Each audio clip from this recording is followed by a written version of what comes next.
Memories is our best treasure in this world.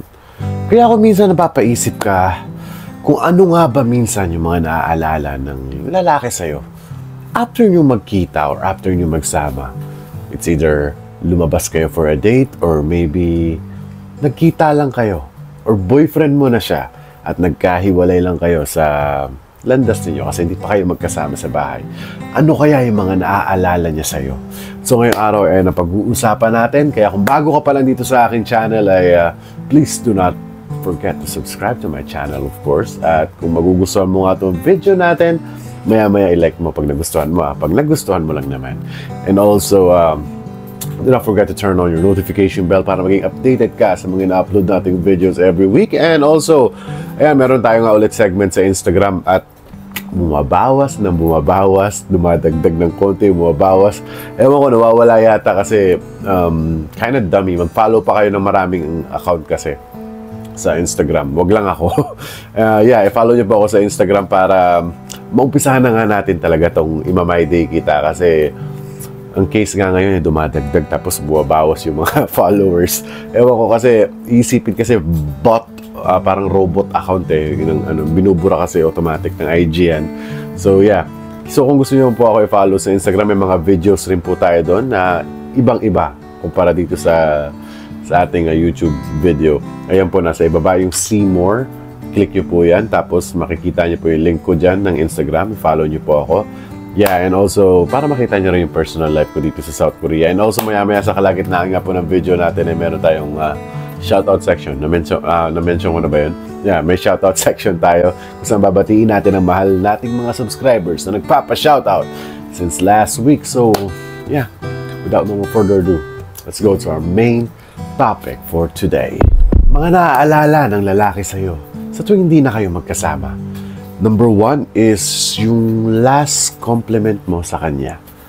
Yung huling pinuri mo siya. It's either sa anumang bagay, it's either damit, or bagong haircut, o bagong sapatos. As long as pinuri mo kung ano meron siya, trust me girls, maaalala at maaalala ng lalaki yan sa'yo. Kasi we guys, kami mga lalaki, minsan lang kami makatanggap ng mga ganyang compliment. Yeah, so good to be true nga talaga. Mahirap makakuha ng compliment sa mga babae. Ako na po nagsasabi. Minsan na lang po kami makakuha ng compliment. So, once we get one, tinetreasure nga po namin talaga yan. We will treasure it and remember it forever. Yeah, that is one of the most biggest things na naaalala namin.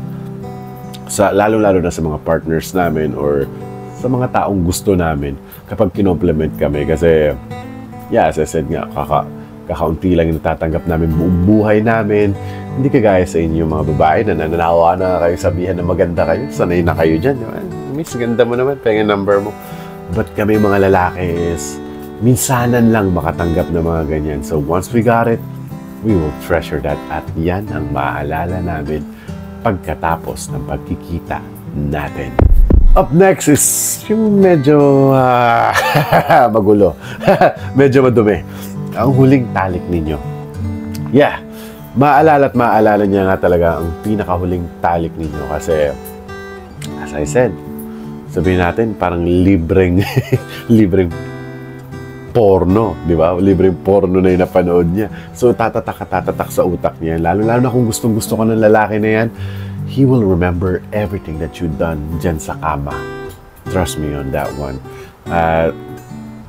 Maybe every details na ginawa nyo, siguro every details na ginawa nyo sa kwarto is tatatak talaga sa utak niyan. Kasi alam nyo girls, kami mga lalaki is ganyan kami klaseng creatures Kasi once we know na limited lang yung oras namin sa inyo, at lalo na kapag hindi pa kayo mag-asawa, ayan talaga, at maalala, kailangan nga nyo ng magandang photographic memory ba yun? Photographic, ano ba tawag doon? Basta something like that, para maalala niya yung mga pinagagawa nyo, and it will serve as a good memory also sa kanya, para may dahilan siyang balik-balikan ka pa, o iisa pa siya sa'yo, depende yan sa'yo. Pero maalala niya ang huling talik ninyo.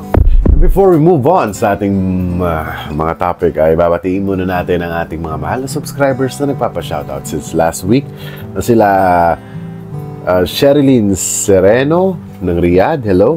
kay Gina Oyanib ng Saudi, kay Marie Muhammad Ali, long time no see from Jeddah, kay Carla Camillo ng Bacolod, yan, mayong hapon, gabi, umaga sa inyo dira sa Bacolod, kay Mary Jane Mundo ng Saudi, kay Rosa May Maak ng Oriental Mindoro, kay Maylene Badoria, kay NN De La Hiba ng Bahrain, at kay Aurora Magayaga at sa mga anak niya. Maraming salamat po sa walang sawang pagtangkilik ng mga video ko, at sana marami kayong natututunan every time na may ilalatag akong bagong video sa inyo. Kaya kung gusto nyo po mapasama sa ating shoutout section, just keep writing down your comment, at kung may gusto kayo pabati, shoutout, birthday, kasal, binabati mo lang yung mahal mo sa buhay abroad.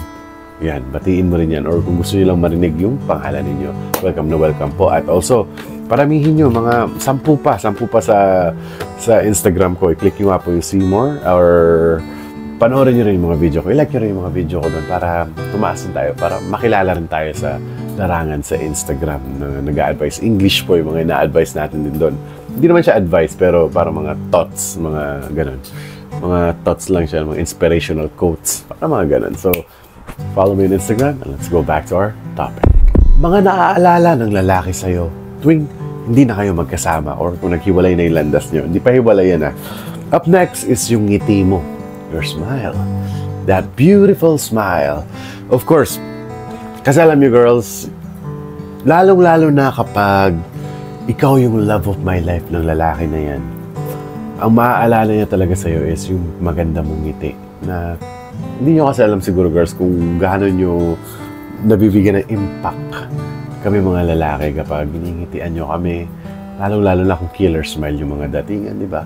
Hindi nyo alam kung gaano kagandang impact ang nangyayari sa amin every time you give us a wonderful smile.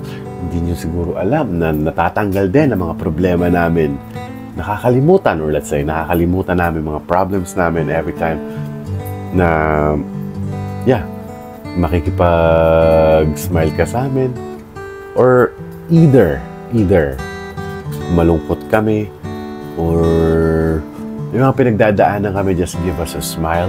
And yun ang naaalala namin at the end of our day na, ano ginawa niya sa akin? Bakit? Diba parang kanina, parang problema, saan na napunta yun? Yung pag-uwi niya ng bahay, maaalala niya yung problema niya. Pero kung ano yung maaalala niya sa problema, nakadikit doon yung maganda mong ngiti. So, if you keep giving that guy a wonderful smile, that is the biggest thing na maaalala niya sa'yo pag-uwi niya, or kung maghiwalay man kayo. And last but not the least is maaalala niya yung mga bagay na ginawa mo sa kanya in a good way, okay? Things na magandang ginawa mo sa kanya, like helping him on something, di ba? Kasi alam niyo girls, yung mga lalaki itong pinakatatandaan nyo, minsan matataas talaga pride namin. Hindi talaga kami masyadong nanghihingi ng tulong or something like that. Kaya, once na binigyan nyo kami ng help or konting tulong, maalala ng mga lalaki yan. Lalo-lalo na yung mga partners nga ninyo na always serving you, nagpo-provide sa inyo, di ba? Once you show that type of help, he will remember that for the rest of his life. Kasi minsan nga lang mangyari din yan sa buhay ng isang lalaki. Kasi naniniwala kami mga lalaki na we are the only one who can save ourselves on everything. Kami lang din ang sasagip sa sarili namin, and we need to be the savior kasi every guy wants to be like Superman. Pero once dumating yung Superwoman niya na tutulungan ka kung ano man, or anything, kahit ano pa yung mga ginawa mo sa kanya, tinapik mo lang yung puwet niya, maaalala niya yan. That's the type of thing. It's kind of sexual. So, maaalala niya nga yan. So, doing things to him will make you remember him. Tama ba? Will make him remember you. Baliktad pala. Will make him remember you kapag may mga good stuff ka na ginawa sa kanya. And trust me, he will remember that for the rest of his life. At kaya po sana nagustuhan nyo nga po itong video natin ngayong araw na to. So, if you like it, just don't forget to like this video and also subscribe to my channel. And do not forget to turn on your notification bell para maging updated ka sa mga in-upload nating videos every week. And also, just keep writing down your comments para mapasama kayo sa ating shoutout section next week. And also, ito nga po pala ang Instagram. Yan, may mga videos na po tayong ina-upload dyan. Marami-rami na rin. Siguro 2 videos a week ang ilalagay po natin dyan. So, sana ma-inspire kayo sa mga quotes natin. Sana may natututunan din kayo, di ba? Sa mga funny quotes. Basta, panoorin nyo lang po. Ano nyo ako sa Instagram. Andyan po yung Reels. Yung link sa ibaba. Nakakabulol-bulol na tayo. Naantok na kasi. Yung link sa baba, nasa See More. Andyan, nasa See More. And also, just click it. Kung wala pa kayong Instagram, pwede po kayong gumawa. Napakadali lang po para ma-follow nyo ako. And also, para makita nyo rin yung buhay ko dito sa South Korea. So, once again, maraming salamat sa panonood. At lagi nyo tatandaan, mahal na mahal ko kayo.